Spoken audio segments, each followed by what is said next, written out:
Hello, and welcome to today's episode of In the Moment. I'm your host, Michael Clark, certified life coach, former therapist, and owner of Clark Coaching Services. I was a therapist for 8 years of my career and have been a life coach for almost 2 years now. And I just want to give back and share my knowledge and experience with you to try to help navigate this thing we call life. Thank you in advance for listening, and I'm so glad you're here. Hey there, and welcome back to In the Moment. I'm Michael Clark, certified life coach, former therapist, and someone who has spent decades walking with people through the complicated, beautiful, sometimes messy realities of life and relationships. Today's episode is a little different. In several of my recent episodes, I've spoken primarily to women. One episode called Dating in a Broken Culture talked about the frustrations many women experience navigating modern dating. Another episode, What Makes Romantic Relationships Work, explored the 5 pillars that create healthy, lasting relationships, including communication, compromise, prioritization, honesty, and intimacy.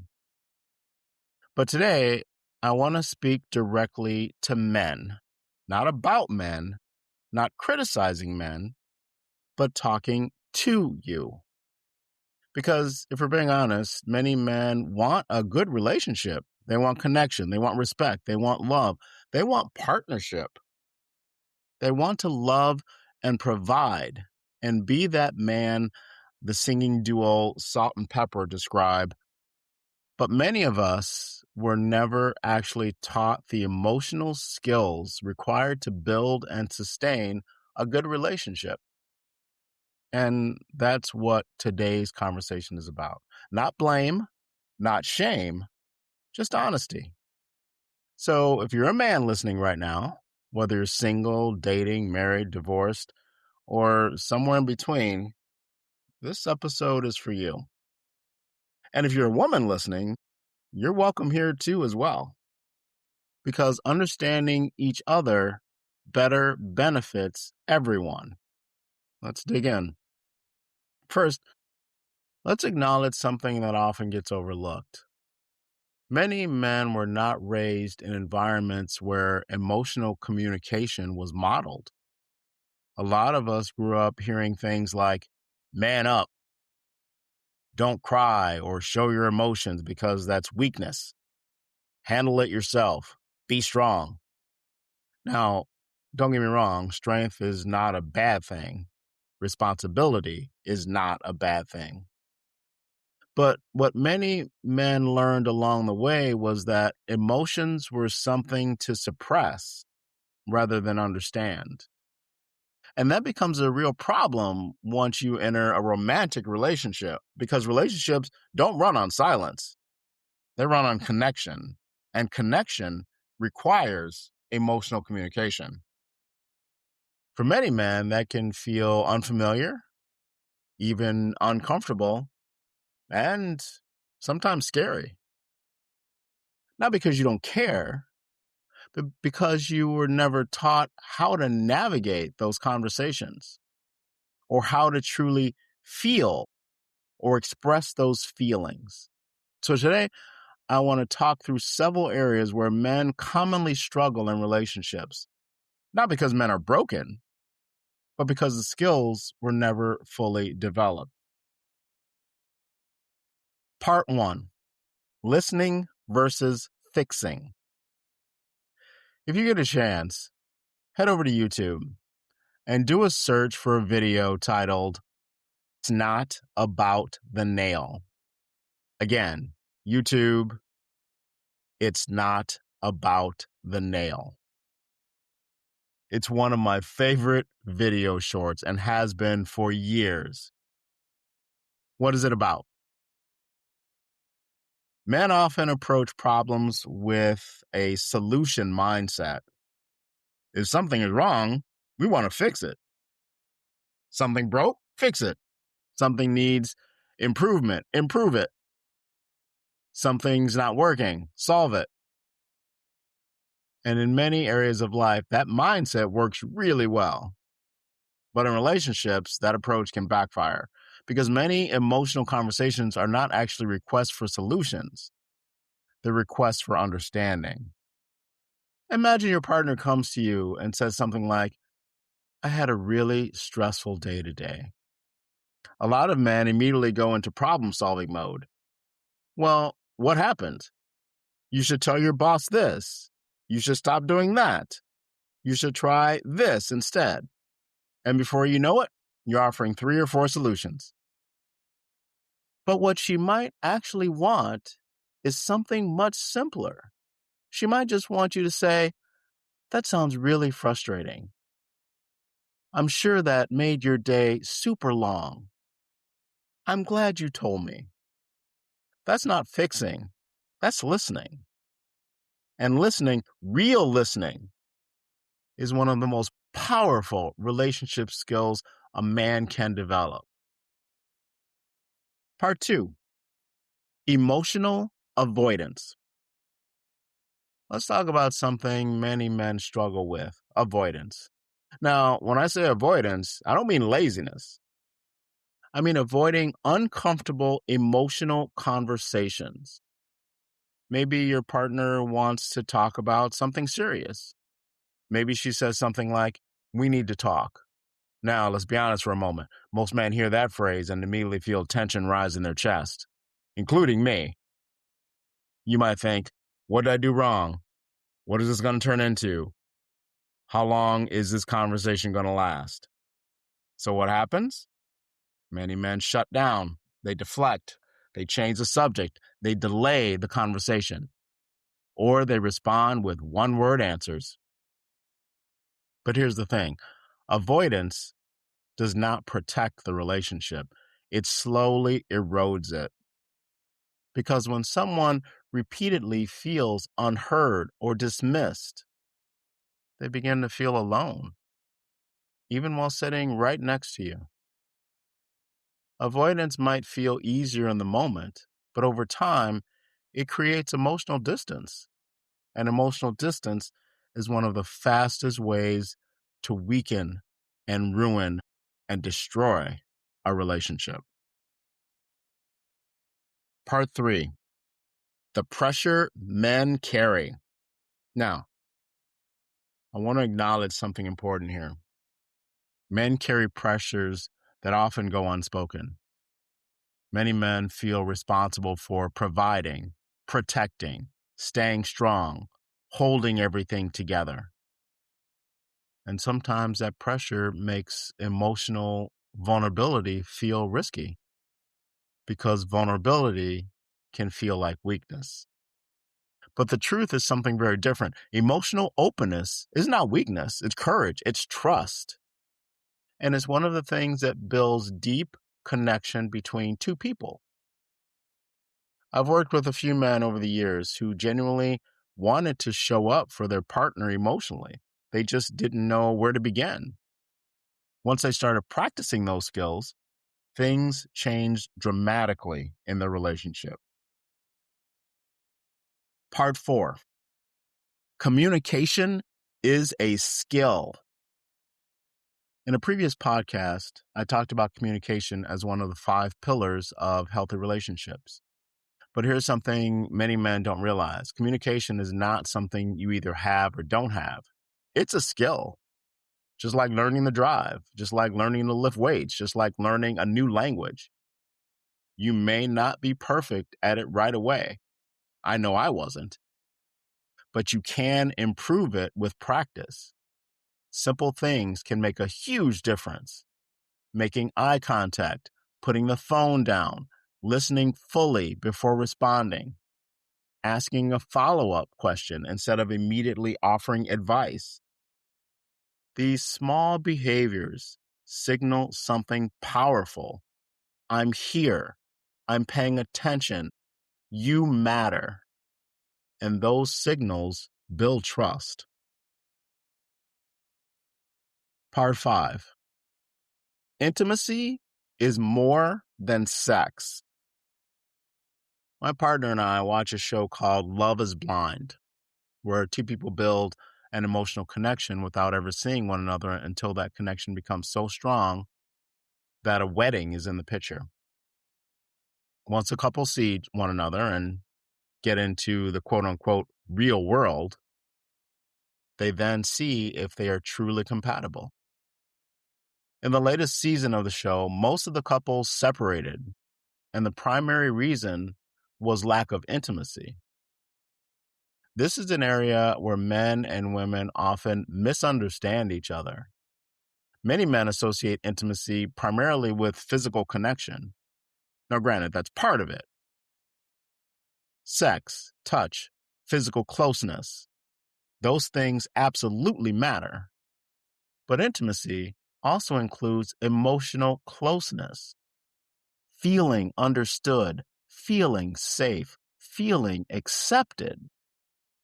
For many women, emotional intimacy creates the pathway to physical intimacy. But for many men, physical intimacy is the pathway to emotional closeness. And that fundamental difference can create confusion if it is not talked about. Healthy relationships learn to integrate physical connection, emotional connection, and mutual understanding. Stay with me, and in a few minutes, I will share some practical tools for intimacy and communication. Part 6, Growth. Please listen carefully here. You do not have to be perfect to have a healthy relationship. You don't need the perfect words. You don't need to understand every emotional nuance. But what matters is willingness. Willingness to listen, willingness to learn, willingness to stay present even when conversations feel uncomfortable, and willingness to make the relationship a priority in your life. And that is also one of the 5 pillars that I talked about earlier. Growth inside relationships is something that happens over time. No one enters a relationship with every skill fully developed. But when 2 people are willing to grow together, something powerful happens. The relationship deepens, trust strengthens, connection grows. Let's take a breath for a moment. If you've been listening to this episode and reflecting on your own relationships, that's already a powerful step. Awareness is power, and it is where growth begins. As promised, here are a few practical tools to put in your toolbox. Tool number 1, the 20-second hug. This sounds simple, but it's incredibly powerful. Most couples hug for about 2-3 seconds. But when a hug lasts 15 to 20 seconds, something different happens physiologically. The body begins releasing oxytocin, sometimes called the bonding hormone. That hormone helps the nervous system calm down and increases feelings of trust and connection. So here's a tool. When you greet your partner or before leaving for work, don't do the quick tap on the back hug like you're greeting one of your friends at a bar for the night out. Hold her for about 20 seconds, not awkwardly, not rigidly, just relaxed. It's 20 seconds out of your life. You can do this. Allow your partner to feel like you want to be there in that moment and have a connection. That simple act can reset emotional connection in ways people underestimate. Tool number 2, the 5-minute daily check-in. Many men believe connection requires a long, complicated conversation. It doesn't. 5 minutes can change the emotional tone of a relationship. At some point during the day, simply ask, How was your day, really? What was the best part of your day? Was there anything stressful today? And then do one thing that matters. Listen without interrupting. No fixing, no solutions, just listening. That 5 minutes of presence can mean more than an hour of distracted conversation. And this should go without saying, but I will say it just in case. Please do not set a 5-minute timer on your phone. Just be present. Tool number 3, intentional eye contact. Eye contact is one of the most overlooked forms of intimacy. Think about how often couples sit together while looking at phones or television or laptops. But eye contact signals, I see you. Try this simple exercise. Once a day, during a conversation or even while sitting together, pause for a moment and just make intentional eye contact for 5 or 10 seconds. You don't need to say anything profound. That quiet moment of presence builds connection. Now, be careful, however. I was dating a woman and we made it to date number 2 before she broke things off. And the reason was that she felt that I made too much eye contact. She stated that it was not natural for a man to pay attention to her in that way and make eye contact. It was not the first time I heard that. I realized that the issue was not me. It was how others have treated women and the past experiences that have jaded women from believing that a man can be attentive and sincere. Tool number 4, ask one curiosity question. Long-term relationships sometimes fall into logistical conversations. Did you pay the bill? What time is the appointment? What should we eat tonight? Communicating curiosity brings intimacy back into the relationship. Ask something slightly deeper. For example, what's something you've been thinking about lately? Is there anything you've been needing more of recently? What's something that made you smile today? Curiosity shows emotional investment. And emotional investment builds intimacy. Tool number 5, slow down physical affection. Many men move quickly towards sexual intimacy, while many women connect through gradual physical affection first. Try slowing things down.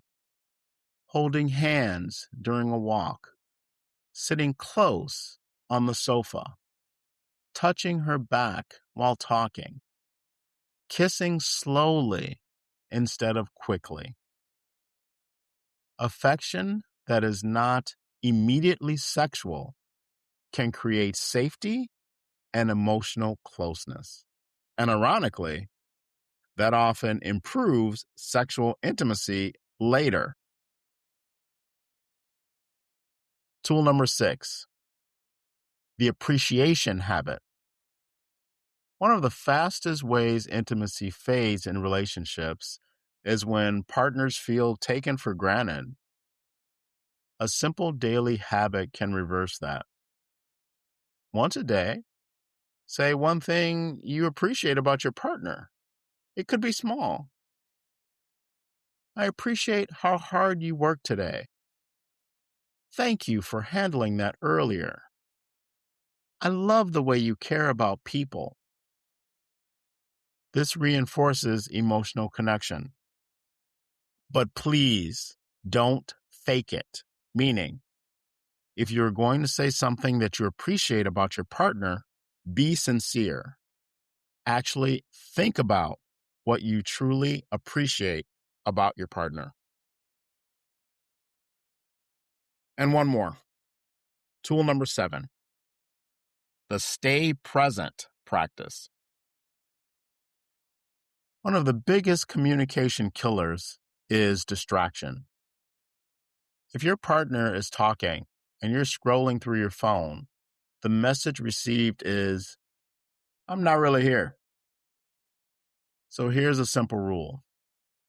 When your partner is talking about something important, put the phone down, turn your body towards them, listen fully.